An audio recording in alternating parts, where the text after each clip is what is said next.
मंडळी नमस्कार. आज आपण आहोत सातारा जिल्ह्यातील फलटण येथे.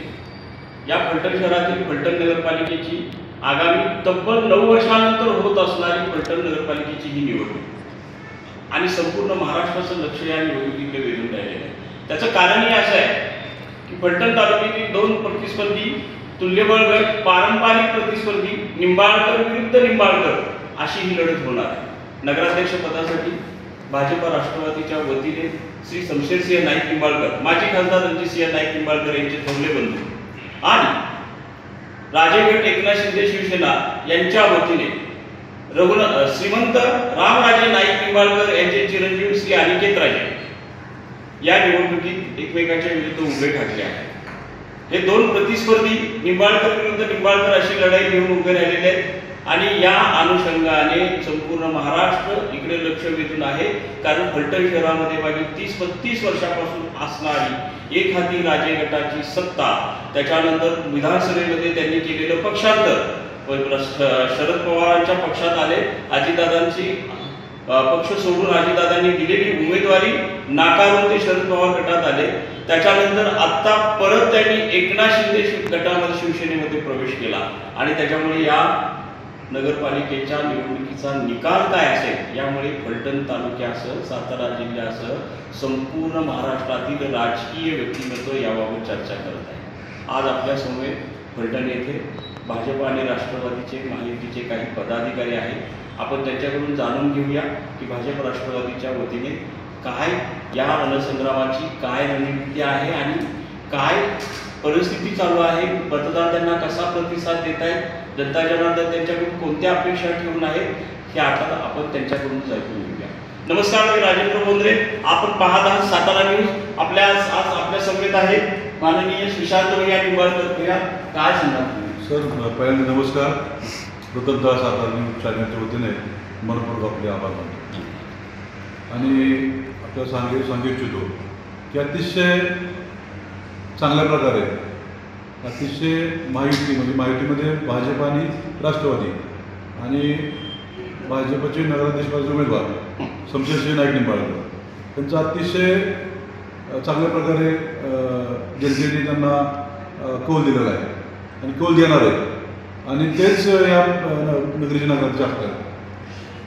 असं समजतं की आम्हाला मिळालेल्या माहितीनुसार की भाजप राष्ट्रवादीच्या वतीने जनताच आग्रही होती की शमशेरदादांना उमेदवारी द्यावी.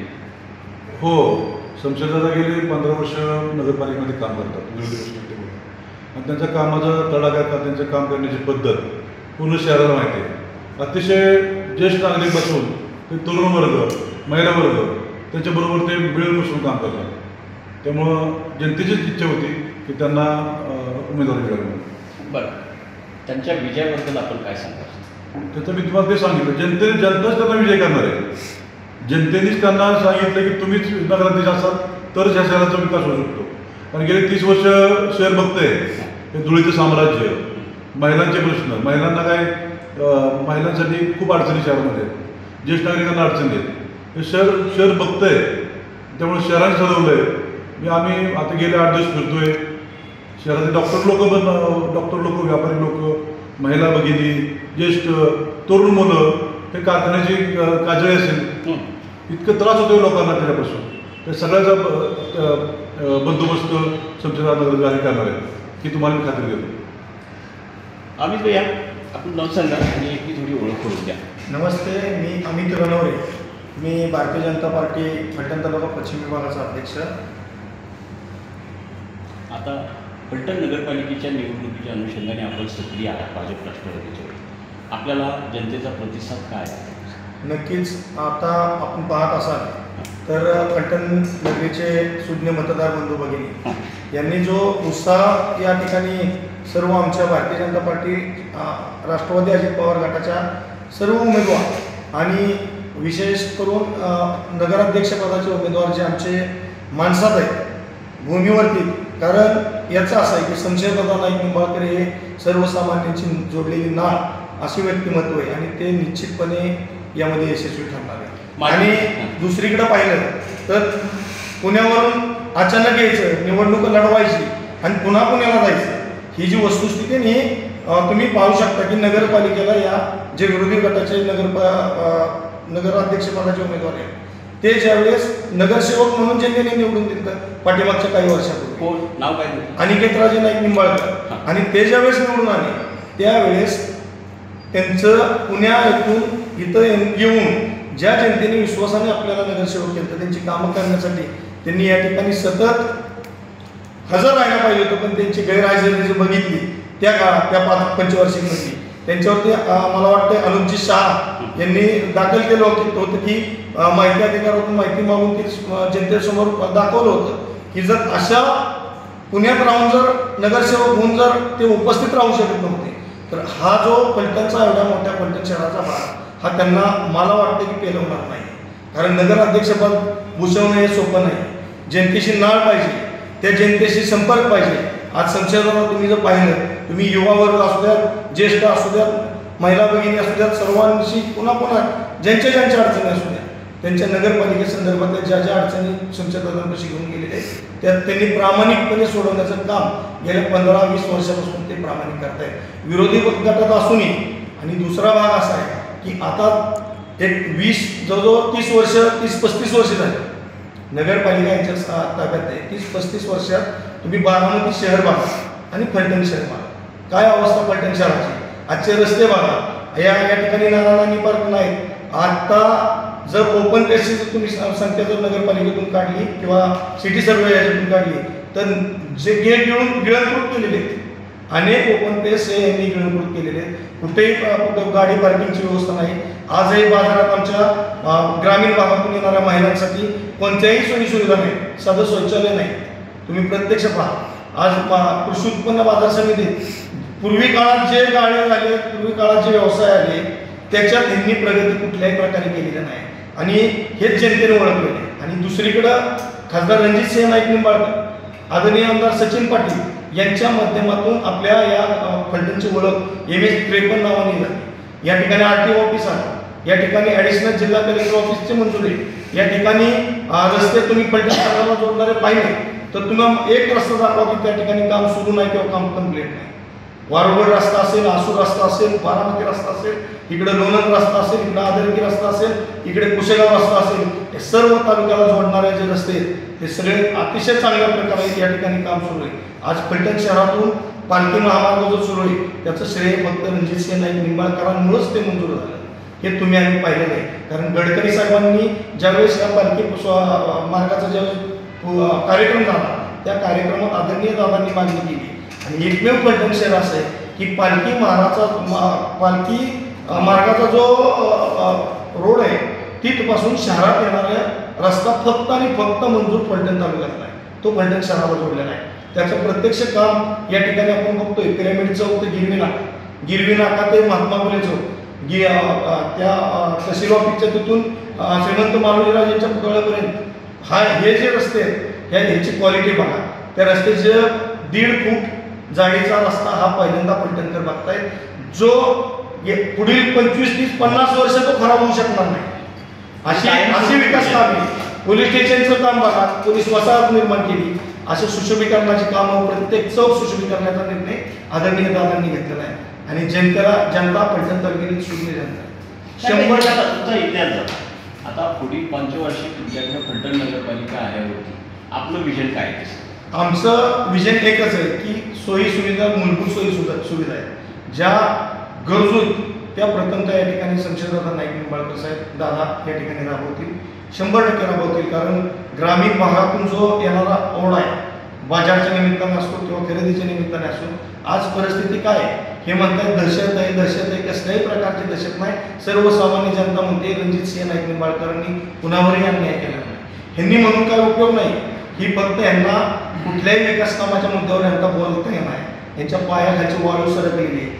आज परिस्थिती अशी आहे, 27 नगरसेवक पदाचे आमचे उमेदवार आणि नगराध्यक्ष पदाचे आदरणीय संशयदादा नाईक निंबाळकर एक प्रचंड मताधिक्याने 3 तारखेला विजय होतील आणि गुलाल निश्चितपणे आम्ही उतरवू, हे 100%.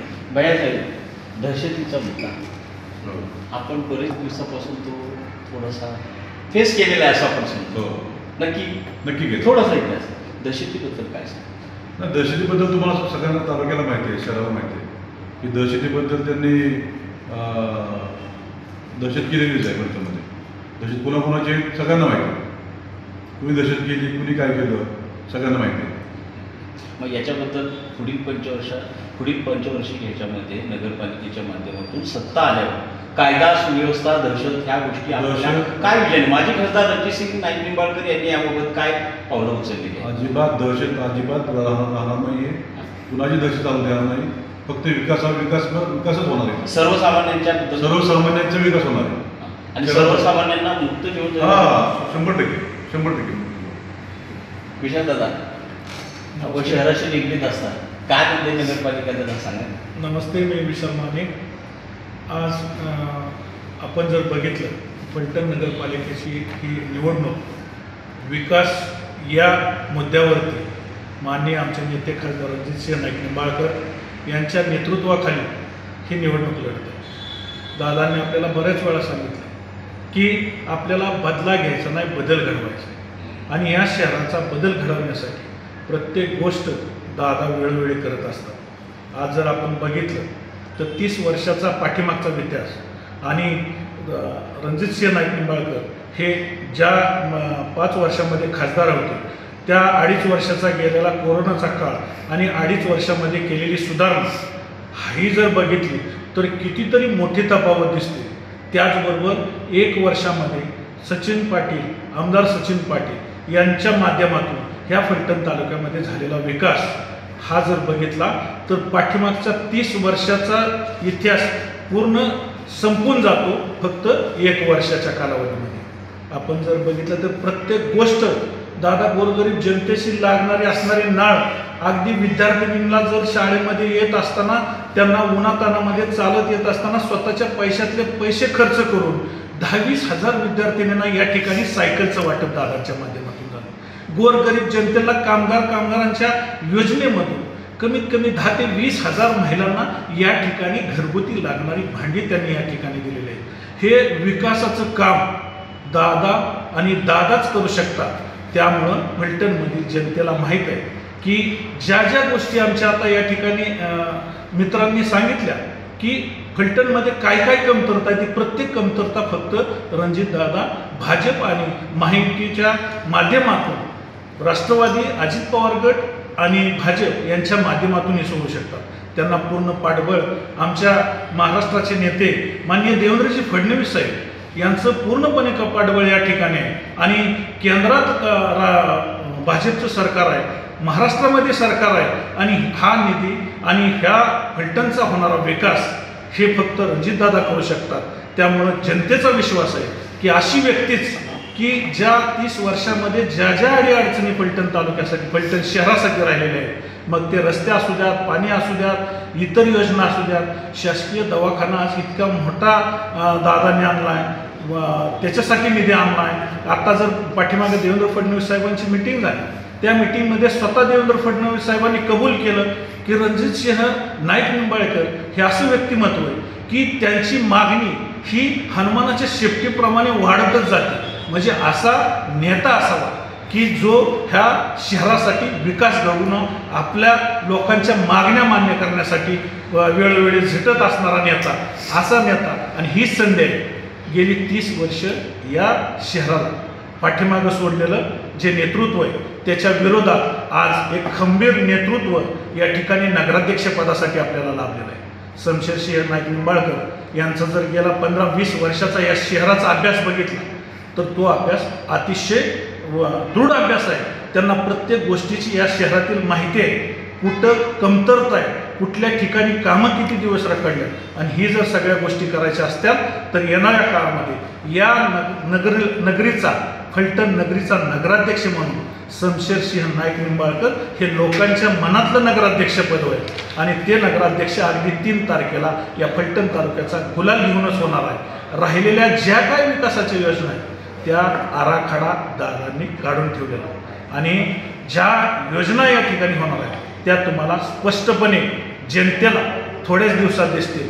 एक वेळेस या भारतीय जनता पार्टी आणि महायुतीच्या सरकारला संधी द्यावी हीच या ठिकाणी नम्र विनंती. तुम्ही आता एवढ्या खात्रीने त्या आत्मविश्वासाने सांगत आहात की सगळ्या योजना आराखडा तयार आहे तर ह्या पंचवर्षीमध्ये शहराचा कायापालट होईल असं आपल्याला वाटतं का, किंवा त्यासाठी लागणारा पूर्णपणे वित्तीय निधी तुम्हाला केंद्रातून शासन आणि राज्यातून मिळेल का, खात्री आहे तुम्हाला? ही पूर्णपणे खात्री आहे.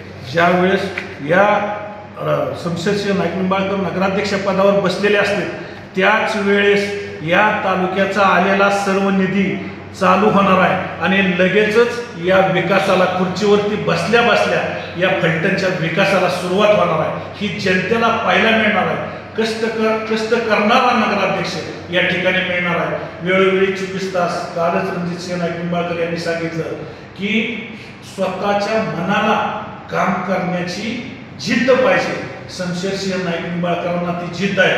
वेळ प्रसंगी शमशेरसिंह नाईक निंबाळकरांना नगर परिषदेतून घरी आणावं लागलं एवढा वेळ देणारा एकमेव नेतृत्व या ठिकाणी आपल्याला लाभलंय. त्यामुळं नक्कीच या ठिकाणी नगराध्यक्ष म्हणून 3 तारखेला आम्ही गुलाब घेऊ एवढीच या ठिकाणी मी ग्वाही देतो. मंडळी, तर आता हे पदाधिकारी भाजपा राष्ट्रवादीचे आहेत, त्यांनी त्यांच्या वतीनं प्रतिपादन केलं आहे. त्यांचा आत्मविश्वास एवढा दिसतोय. तर यांना प्रतिस्पर्धी राजे गट आणि एकनाथ शिंदे गट आहे. 3 तारखेला आता यांनी सांगितल्याप्रमाणे जनता जनार्दन कोणता कौल देणार आहे हे आपल्याला दिसणारच आहे. अजून एक त्यांचे भाजपा राष्ट्रवादीचे एक सहकारी आहेत, पदाधिकारी आपल्यासोबत आहेत, त्याच्याकडून मी जाणून घेऊया. तेही नेहमी शहरात सक्रिय असतात. दादा, नाव सांगा आपलं, काय सांगा? नमस्कार.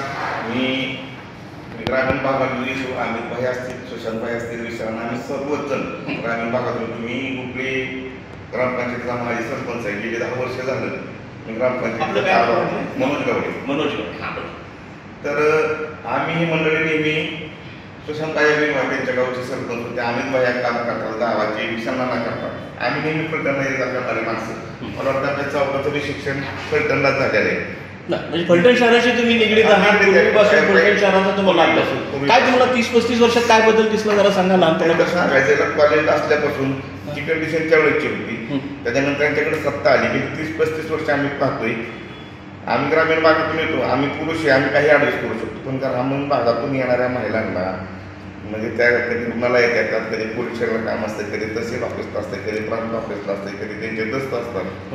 तर त्यांची जर मोतारीची सुद्धा सोय नाही महिलांसाठी. एवढी कुचंबान होती ग्रामीण भागातल्या महिलांची किंवा ज्येष्ठ लोकांची. बस स्टॉप राहिलं तुम्ही, ते बसनी येतात ग्रामीण भागातले लोक. पाऊस जर झाला तर गुडगाव पाणी असते त्या बस स्टँडवर. अशी काही योजना आहे का? काय गोष्टी आहेत तुम्हाला सांगतो. बरं का दादा, मला एक प्रश्न असा विचारायचा. तुम्ही म्हणता ना ग्रामीण भागातून येणाऱ्या महिलांसाठी अशी काही योजना करू शकणार का तुम्ही नगरपालिकेच्या वतीने, की तिथे आल्यानंतर त्यांना निवारा राहील, शेल्टर राहील, स्तनपान माता असतात त्यांच्यासाठी काय आहे, त्यांना तिथे शौचालय विश्रांती घेता येईल, असं काही आहे का? दादानी 2 ते 3 वेळा जाहीर केले. सुसज्ज असे तिथं महिलांसाठी मंत्री असेल, शौचालय असेल, स्टँडची इतर गोष्टी असतील, नवीन स्टँड त्यांना निर्माण करायचे, रस्ते करतायत, गटरी खात्यात, लाईटची कामं होणार आहेत. हे बेसिक गोष्टी शहरामध्ये. मी सरपंच या नात्याने सांगतो, माझ्या गावात सगळे रस्ते झाल्यात, सगळे अंडरग्राऊंड गटर झाल्यात, पण ते आम्हाला तर शहरात पाहायला मिळत नाही. कुठलंही यांनी कधी 30-35 वर्षात प्लॅनिंग केलेलं नाही. आणि सगळ्यात महत्त्वाचं ते आमच्या सुशील भाईने, अमित भाईने सांगितलं की उमेदवार उचला होईल, पुण्याहून आला आहे. यांची पहिल्यापासून यांची शिक्षण बाहेर झाली, राहायला बाहेरच, फलटण शहराच्या बाहेर. उचलाव तुम्ही म्हणता ते तर निंबाळकर असं द्या ना. मी काय म्हणतोय तुम्हाला, हे शिक्षणासाठी लहानपणापासून बाहेर, राहायला बाहेर. आणि माझं जर वैयक्तिक असं मत आहे, जो माणूस या गावात किंवा शहरात वाढतो, लहानपणापासून वाढतो, मोठा होतो, हसतो, खेळतो, शाळेत शिकतो, बागडतो, त्याच माणसाचं त्या शहरात प्रेम असू शकतं. जो माणूस कायमस्वरूपी बाहेर राहतो, शिक्षण घेतो, वाढतो, मोठा होतो, तो त्या शहरावर कधीच प्रेम करू शकत नाही किंवा त्यांनी ती नाळ जोडली जात नाही. जी समाजाशी, माणसांची सुखदुःखाशी, येणाऱ्या आपत्ती काय असतील, कुठल्याही आपत्ती असतील, सुखादुःखात धावून जाणारी ही माणसं आहेत रणजितदादा आणि शमशेरदादा. कारण मी ते काम केलेलं आहे, पाहिलं नाही. यांच्या वडिलांनी, आज्याने, पंचांनी, त्यांच्या आजोबापासून ही मंडळी समाजकारणात आहे. मला वाटतं रणजितदादाची आणि शमशेरदादाची आजी त्या पण क्रांतिसेना पाटलांबरोबर कार्यरत आहे, असा इतिहास आहे ह्या घराला. आणि निंबाळकर हा आपल्याला इथं वादच घालायचा नाही. राजे गट आणि खासदार गट ते कुठल्याही पक्षाचे नाही. ते चिन्ह बिन्न, तुतारी, घड्याळ काय काय त्यांनी केल्यात उद्योग, धनुष्यबाण गट म्हणून ते वावरतात. हो का? हा. मग आता धनुष्यबाण शिवसेनेमध्ये कुठल्याही पक्षाशी त्यांना घेणं देणं नाही. कुठल्याही पक्षाशी त्यांना घेणं देणं नाही. त्यांचं राजे हे आडनावर एवढं प्रेम आहे. तुम्ही त्या दिवशी पाहिलं, नगराध्यक्ष उमेदवार अनिकेत राजे असतील ते बाहेर आले म्हणले की ती म्हणजे बोलण्याची ती त्यांची पद्धत होती की मी राजा आहे तो धनी. धनी कोण?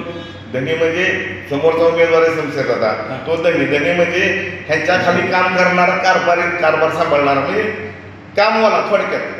बरं तो कामवाला आहे पण तो तुमचा नाही, तो फलटण शहराचा कामवाला आहे. शमशेर दादा, रणजित दादा यांचं प्रेम आहे ह्या शहरावर. तुम्हाला सांगतो एवढं मोठं प्लॅनिंग केलं रणजित दादाला लोकसभेला पाडण्यासाठी. एवढं मोठं प्लॅनिंग केलं त्यांना पाडलं. त्यांना वाटलं हा पाडला की घरी बसेल. तो घरी बसायला तो काय राजांच्या घरातला नाही माणूस. तो दुसऱ्या दिवशी कामाला लागला आणि एवढे फिरले, एवढं त्यांना भरपूर काय करायचं शहरासाठी. त्यांचं जे स्वप्न होतं त्यांनी एका शेतकरी कुटुंबाला मुलगा म्हणजे स्वतः आमचे आमदार व्हायच्या अगोदर 2-3 महिन्यापूर्वी दारी धरत होते राम, त्यांना आमदार केलं. आता शमशेरदादांना इतर सदस्य नगरपालिकेला लक्ष घातले. मगाशी तुम्ही शब्द वापरला दहशत ते पहिल्यापासून सांगतो. मी कॉलेजपासून पाहतोय रणजितदादांनी 16 ते 18 वर्ष डिग्री टाकली. त्यांनी मोठ्या कष्टाने उद्योगधंद्यात नाव कमावले आणि ते ह्यांच्याप्रमाणे नावाने श्रीमंत नाहीत. त्यांचे जे पहिले 10 खासदार उमेदवार होते भाजपचे त्यांचा 6वा नंबर होता श्रीमंतांच्या यादीत. हे कष्टाने कमावलेले त्यासाठी यादीत नाव. त्याच्याकडे कुठलाही 2 नंबरचा पैसा नाही, कुठलाही 2 नंबरचा धंदा त्या दोघा भावांनी केलेला नाही. उद्योग मोठे केलेत, स्वतःचे जीवावर केल्यात, स्वतःच्या ताकदीवर केल्यात. त्यांनी सहकार कारखान्यासुद्धा दुसऱ्याला चालवा दिला. एवढी वाईट परिस्थिती फलटणची. आम्ही सांगायचं ना आम्ही चौथीपणे ते काय मतदार नाही, पण आम्ही रोज येणार. त्या लोकांच्या भावना आम्हाला माहिती आहेत. आम्हाला दहशत म्हणून जे त्यांनी रणजितदादाला सारखं डॉमिनेट करायचा प्रयत्न केला, आज नाही केला. गेली 10-15-20 वर्षापासून ते करतात. पण दादा मोठे होत चालल्यात, विश्वासच कमत चालल्यात. ह्याच्यावर फक्त भावनिक आम्ही राजा आहे, आमच्याचा नातून तमक्याचा पंतून रामराजाच्या घरातले त्या मारोजी राजाच्या घरातले असं म्हणून यांनी मतं मिळवले.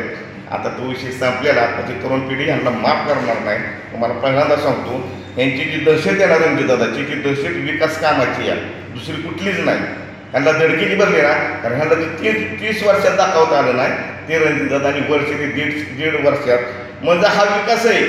प्रशासकीय इमारत आणणं, महसूल खात्याची 10 कोटीची इमारत आणणं, तारांगण लहान मुलांसाठी आणणं, महिलांसाठी जिम आणणं किंवा क्रीडा संकुल ग्रामीण भागात आणि शहरात. एकदा दादा खाजगी बसल्यासोबत मला 6 क्रीडांगण आणायच्या, 6 कोपऱ्या, 6 ग्रामीण भागात. मुलं खेळली पाहिजेत, कुस्त्या खेळल्या पाहिजेत, मुली खेळल्या पाहिजेत, हॉकी खेळले पाहिजेत. हे जे त्यांचं जे स्वप्न आहे शहराचं. आणि ह्यातलं तुम्हाला सांगतो आता 90% कामांना मंजुरी आहे. तसे दादांकडे जे आहेत मंजुरी आहेत. हा काय भविष्य काळला हा वर्तमान चालू आहे, कामं चालू होणार आहे, पैसे पडणार आहेत. त्याच्यासाठी दादा फॉलो घेतात.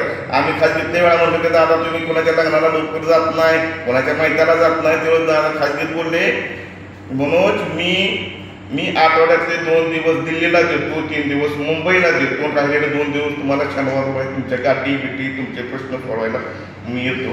परत मी सोमवारी मंगळवारी दिल्लीला जातोय, परत तिथं आल्यावर बुधवार गुरुवार शुक्रवार मी मुंबईत येतोय. हे जे करतोय ते आपल्या तालुक्यासाठी आणि शहरासाठी करतोय. हे जर मी नाही केलं तर विकास होणार नाही. मला कामं आणायच्या जेवढा मोठा बॅकलॉग आहे तो मला भरून काढायचा.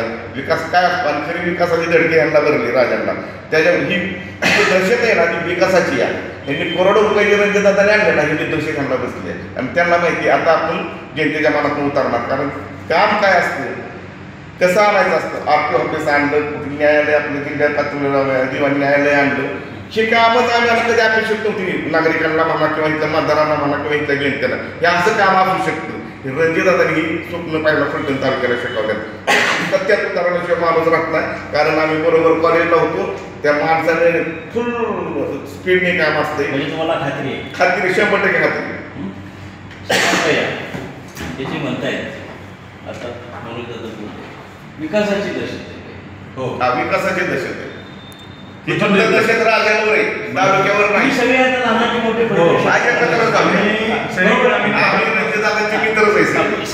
आम्ही ग्रामीण भागातून जरी असतो तरी आम्ही या ठिकाणी आमचं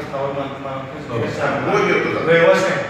रोज आम्ही फलटण ग्रामीण भागात मतदान असेल, संपर्क असेल, आम्ही शहराशी निगडीत त्याच पद्धतीने आम्ही कर भरतोय.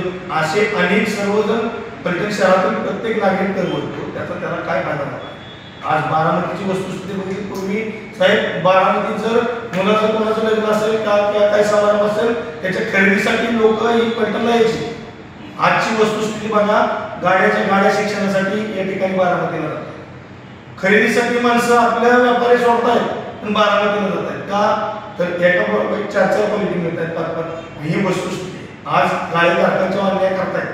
कृषी उत्पन्न बाजार समितीत 100% वाढीवर महाराष्ट्रात कुठे पाहायला मिळालं नाही. आणि त्यात ज्यावेळेस इलेक्शन लागतं, ज्यावेळेस वातावरण बदलत चाललंय, त्यावेळेस त्यांना बोलवलं जातंय. आम्ही त्या दिवशी तुम्ही माहिती पत्रकार लोकांनी घेतली, परंतु वस्तुस्थिती त्या ठिकाणी जर त्या आंदोलनाला पहिला तिथं पाठिंबा देण्यासाठी, त्यांचं मत जाणून घेण्यासाठी पहिलं कोण पोहोचलं असेल, या महायुतीचे राष्ट्रवादी भाजपचे उमेदवार संशय बहादूर नाईक निंबाळकर, हिंदूराव नाईक निंबाळकरांचे सुपुत्र त्या ठिकाणी पोहोचले, त्यांच्या व्यथा जाणून घेतल्या.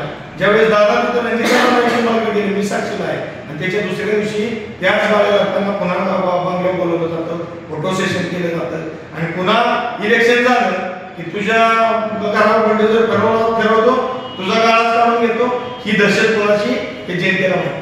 आजपर्यंतच्या इतिहासात आज या ठिकाणी या शहरामध्ये अनेक जागांमध्ये एक गोरगरीब कुटुंब राहत आहे, काही शासकीय जागेत राहत आहे, पण त्या शासकीय जागा आमच्याकडे असं वापरलं जात आहे 30 वर्ष, आणि नाही मतदान दिलं, नाही तुम्ही आमच्या पती राहिला तर तुमच्यावर बुलडोझर लावतो, तुमच्यावर जेसीबी लावतो. गाड्या सांगायचं गाड्या वाढवून काल माझी खासदार रणजित नाईक निंबाळकर कुठेतरी कोपरा सभा होती, तिथे बोलले इथली कोणाची एक वीट हल्ली तरी राजकारण हो, खरं आहे. काय प्रकारे कुठे बरोबर आहे. ज्या ज्या ठिकाणी अशा प्रकारच्या संकट ज्यावेळेस जनतेवर येतात त्यावेळेस रणजितसिंह नाईक निंबाळकर हे कायम त्या जनतेसोबत असतात. याचं उत्तर त्याच गाळेधारकांची इथं कुलूप लावले होते. यांना ऐन दीपावलीच्या पहिल्या आंघोळी दिवशी सुशांत भाई त्यामध्ये होते, त्यांना सर्वांना त्या ठिकाणी आंघोळ करावं लागतं. हे तिसरी वेळ आहे. मग याच्या उपाय काढण्याचं काम हे म्हणजे संचालक बॉडीचं आहे का शासनाचं आहे? संचालक बॉडी कशासाठी निवडून दिली जाते की त्यांनी हे सर्व मार्ग काढायचे असतात. त्यांनी पणन विभाग असं दिवाळीमध्ये आम्ही 4 आंघोळ केल्या. पण किती वर्ष करताय? 5 वर्ष दर दिवाळीला तुमची आंघोळ आंघोळ होती. आणि ती खरं आहे. का मग इतके 4 वर्ष तुम्ही लढा देताय ते म्हणून का होत नाही? तुम्हाला सांगतो, आमचे वडील स्वर्गीय भिगीराव निंबाळकर यांनी ते गाळे बांधले. ते स्वावलंबी असताना जन्माष्टमी ते गाळे त्यांनी बांधले पुढच्या आणि मागच्या बाजूचे. त्यावेळेस भाडं होतं 700 रुपये आणि मागे 400 रुपये. नंतर शिवराजे चेअरमन झाले त्यावेळेस थोडीशी भाडेवाढी केली. भाडेवाढी म्हणजे किती 900 रुपये आणि 700 रुपये 700 रुपये. आणि त्यानंतर एकदम 5 पट भाडेवाढ किती आहे आता भाडं किती? आता तुम्ही आता प्रस्ताव दिला होता की पुढच्या वेळेला 5,000 रुपये आणि मागच्या वेळेला 8,000. एवढू शक्य आहे का? व्यवसाय आहे का? व्यवसाय नाही. गोरगरीब लोक जनता आपल्या तालुक्यातली शहरात आपली जनता आहे, लांबची कुठली जनता आहे. मला तुम्ही सांगा, बारामती बाजार समिती, तुमची वाईची बाजार समिती, कराड सातारची बाजार समिती, कराडची, तिथं 500 रुपये भाडे शॉप गाड्या. म्हणजे हा भाडेवाढ कमी झाली पाहिजे. हा 100% कमी आता आपल्याला सांगा, तुम्ही आता भाऊच्या पासून ती मार्केट कमी लहानपणापासून पप्पा गेले 29 वर्ष बाजार समिती काम करत होते आमच्याकडे. हा भिके भाऊ निंबाळकर बाजार समिती होती, 29 वर्ष होती. मी 5 वर्ष काम केलं. मी लहान असल्यापासून मी बाजार समितीत खेळतोय, पाहतो. मग आता माझ्या खासदार रणजित नाईक निंबाळकर यांनी याच्याबद्दल काय आग्रह केला की आपण मार्केट आदरणीय खासदार साहेबांनी, आदरणीय नगराध्यक्ष संसद आणि आपले आमदार साहेब यांनी त्यांना सांगितलंय तुमची भाडी वाढवून द्या. पण उत्तम मार्केट कमिटीसाठी काय तुमचा नियोजन असेल, काय आराखडा आहे? अतिशय शहराचं मायक्रो प्लॅनिंग केलेलं आहे. बाजार समिती मायक्रो प्लॅनिंग केलेलं आहे. त्यांनी काय करायचं, एक सत्ता कुठली आली तर मला तुम्ही सांगा कारखाना विचार केला काय कारखान्याची अवस्था स्वतः चालू करतात. दुसरं कुठे आता माहिती आहे का? नुसतं नावाला दुसरं सरकारी सरकारी. हा तू मला वाटतं महाराष्ट्रातला पहिला दुसंग होता ना पण. अहो 1.25 लाख होतो. आदरणीय सुभाषराव शिंदे चेअरमन होते. म्हणजे काय एक कामगार काम करतो, एक कामगार काम करतो ते पण तिथं नाहीये. नक्की खात्री आहे. तो कामगार 100% मागल्यावरच असतो. तुम्हाला सांगतो 2 मिनिट. काय अवस्था तुमच्या माझी बँकेची काय अवस्था?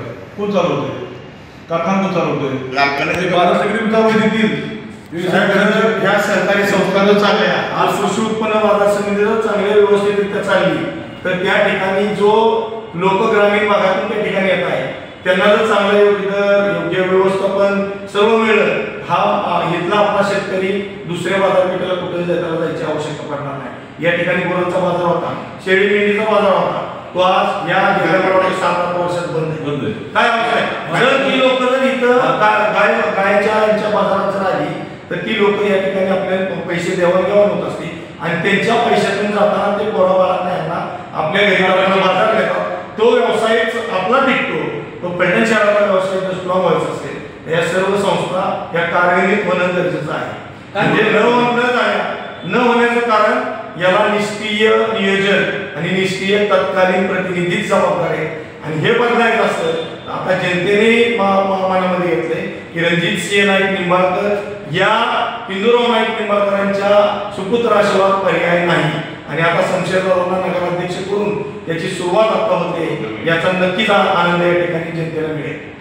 मला आम्ही सांगितलं अतिशय उत्तम प्रकारे शेळीमेंढीचा बाजार तालुक्यात होता. तो होता ढोळपाटी. पप्पानी त्यावेळेस चेअरमास्टरांची सगळी आठ काढलं. बरडला पण चालू होता, मुसाचा मोठा बाजार चालू होता. इतकं सुंदर चालू होतं. आता काय ती अवस्था आहे? शेळीमांडीचा बाजार बंद केला, मुसाचा बाजार बंद केला. इथं तुम्ही जे काय चालू करतं ते सगळ्यांना माहिती काय चालू आहे अवस्था. पण हे सगळं झालं, तुम्ही हे सगळं सांगताय तुमचे जे काही ड्रॉबॅक्स वगैरे काय विकास झाला, तुम्ही काय करणार ते लोकांना कळू दे. करणार ना आम्ही काय जे पूर्वीचं जे वैभव होतं ना, जे पूर्वीच्या काळात त्यांच्या गतवैभव आम्ही प्राप्त करून देणार, नक्की सगळं प्राप्त करून देणार. तसं नियोजन आहे. हो, रोडमॅप तयार केलेला आहे, सगळा रोडमॅप तयार केलेला आहे. महाराष्ट्र ऐकते दादा. हो दादा, 100% सांगतो मला. प्लॅन करून यांनी कधी कामच केलं नाही. यांचं प्लॅनिंग काय की दुसरं चालवायचं सगळं. पृथ्वी चौकातला रस्ता जो तयार केला त्यांनी तर तो परत पुढच्या वर्षी परत पृथ्वी चौकातला रस्ता करायला लागतो. यासाठी क्वालिटी जबाबदार. क्वालिटी यांच्याकडे नव्हती. यांचे ठेकेदार कोण होते, यांची ठेकेदारी संस्था कोणती होती ते सर्वांना त्यांचे आहे. हा महत्त्वाचा प्रश्न तुम्ही मुद्दा उपस्थित केला आहे.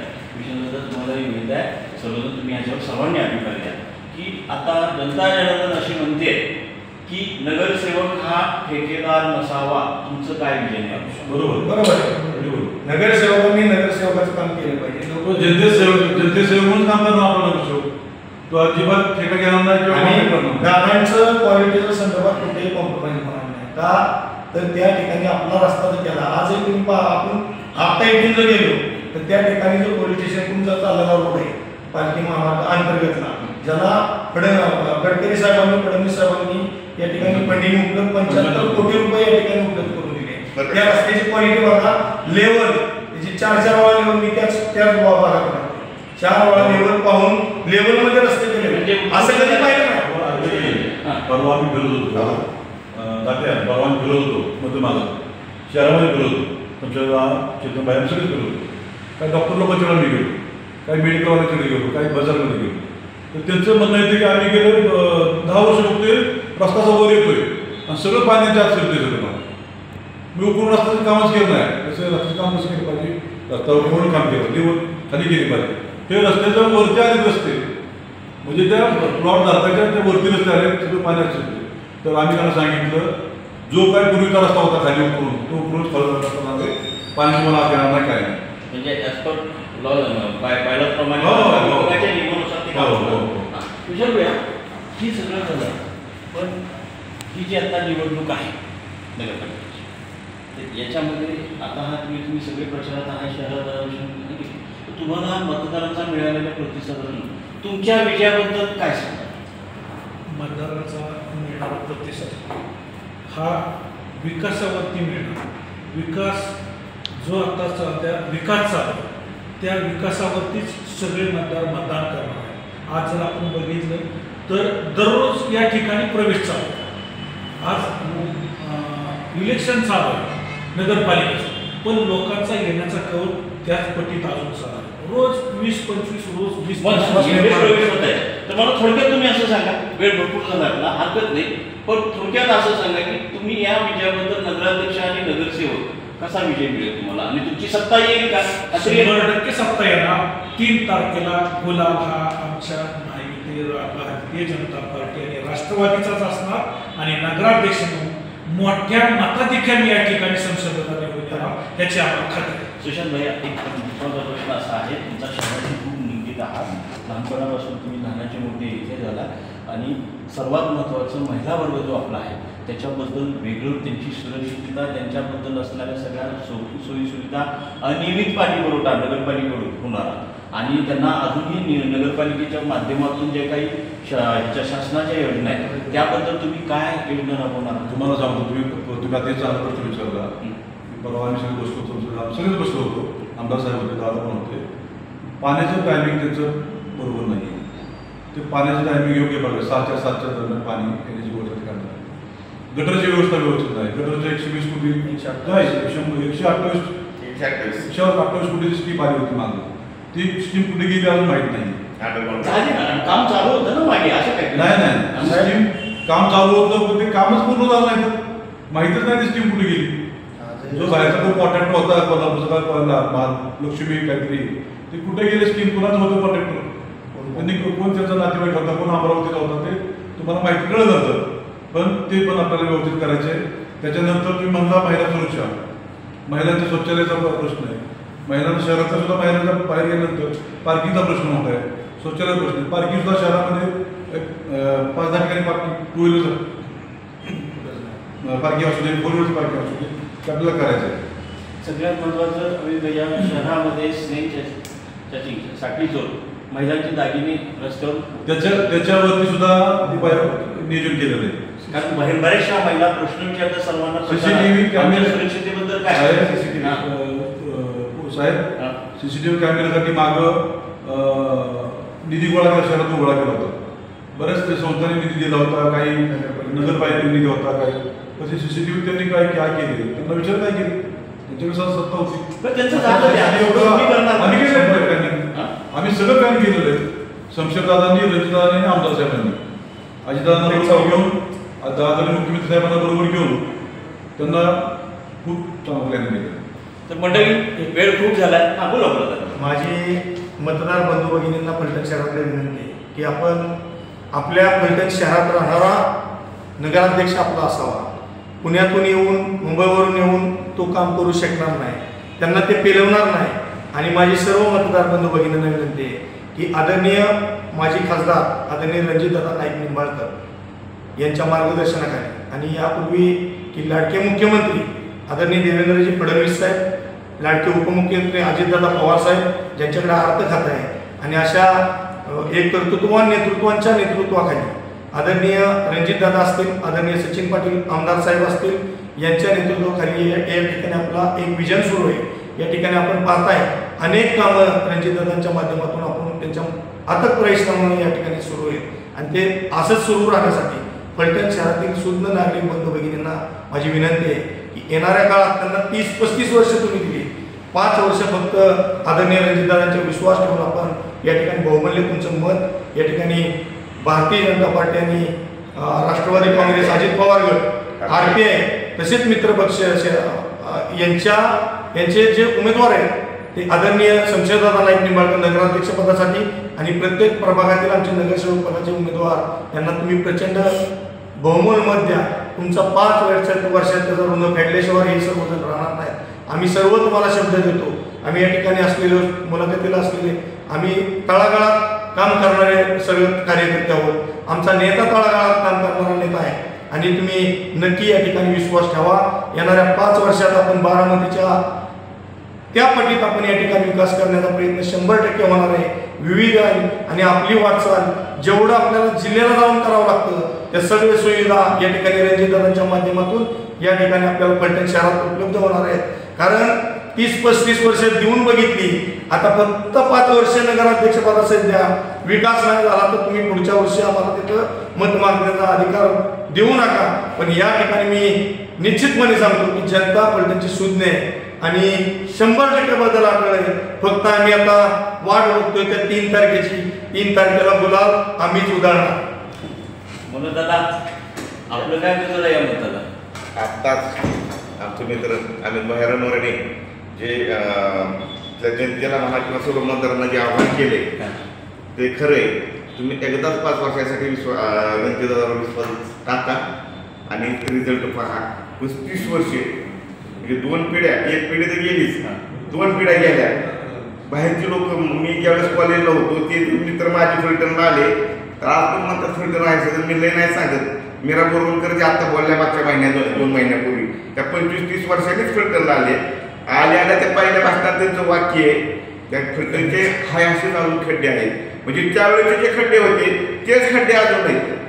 आता आम्ही काय सांगायची गरज नाही. मीरा बोरवणकर म्हणल्या पुढच्या प्रश्न विचारला जाईल, खड्डे नाही झाले तर 100% पुन्हा 100% आता वार उघडते असं आमचा चालू आहे. जनतेला क्वालिटी पहा. म्हणून दादा जनतेला रस्ते असे पाहिजे की त्याला खड्डाच पडू नये. कॉन्क्रीट करण्याचेच रस्ते चालले. तुम्ही पाहिला या आजपर्यंत रोड आमचा चाललेला त्या रंजितदादांनी जाणलेला रोड आहे. आता पाडेगाव ते शिंगणापूर होणार आहे.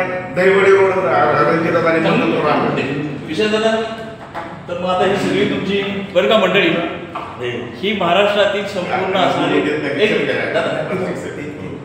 ही संपूर्ण महाराष्ट्रातली असणारी ही निवडणूक आणि त्याचे असणारे हे भाजप राष्ट्रवादीचे शिबिर असताना तळागाळातूनच उभे राहिलेली सर्वसामान्य कुटुंबातील जी आहेत ह्या व्यक्ती आहेत. आणि माजी खासदार रणजितसिंह नाईक निंबाळकर यांनी कायम संघर्ष करतच कदाचित त्यांच्या अगोदरची एक पिढी लोकनेते हिंदुरावजी नाईक निंबाळकर यांनी सुद्धा संघर्ष आठवलं हे वाक्य धरूनच संघर्ष करत आजपर्यंत तिथं आलेले शहराच्या तालुक्याच्या सर्वांगीण विकासासाठी हे लोक उभं राहिलेले.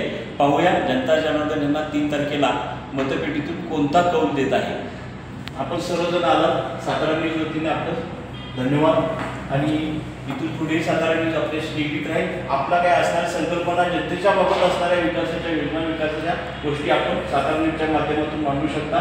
आपण सहकार्य दिल्याबद्दल धन्यवाद. नमस्कार मंडळी, मी राजेंद्र बोलते. पुन्हा एकदा सांगतो सातारा न्यूज आणि फलटण नगरपालिकेच्या आणि सातारा जिल्ह्यातील संपूर्ण नगरपालिकेच्या निवडणुकीच्या अनुषंगाने सातारा न्यूजची चॅनल आपण निगडीत आहातच. असंच निगडीत राहा. तुम्हाला घर बसल्या सगळ्या गोष्टी इतंभूत पाहायला मिळतील. धन्यवाद.